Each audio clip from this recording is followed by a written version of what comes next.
Si tu supprimes de ton alimentation les pâtes, le pain, le fromage, les fruits sucrés ou encore les sucreries, et tu sais quoi? En un mois seulement, tu vas perdre complètement ta volonté de vivre.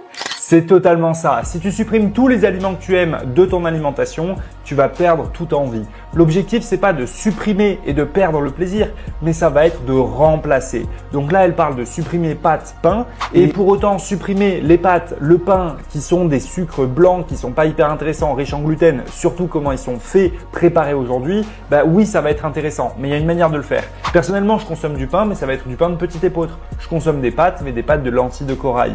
Donc l'objectif n'est pas de supprimer et d'être frustré. L'objectif, c'est de remplacer, de trouver un remplaçant qui te permet de te sentir bien. Et c'est vraiment cette logique-là qui va t'aider à être en meilleure santé. D'ailleurs, si tu commandes Protocole, tu recevras mon guide dans lequel je t'explique exactement comment faire ça. L'objectif pour être en bonne santé, c'est trouver une nutrition qui est tenable sur le long terme. Et ça passe par supprimer les aliments transformés pour les remplacer par des aliments plus naturels, des aliments qui t'apportent réellement des nutriments, des protéines de qualité, des glucides complexes intéressants avec des légumineuses, avec des céréales complexes, mais pas trop de céréales. On a tendance à surconsommer des céréales et enfin, surtout des légumes, des fibres. Il faut en consommer beaucoup. On dit 30 grammes par jour, mais c'est même plus. 30 grammes de fibres par jour, c'est le minimum pour assurer ta santé. Et ça, c'est pas avec un concombre dans la journée que tu vas les avoir.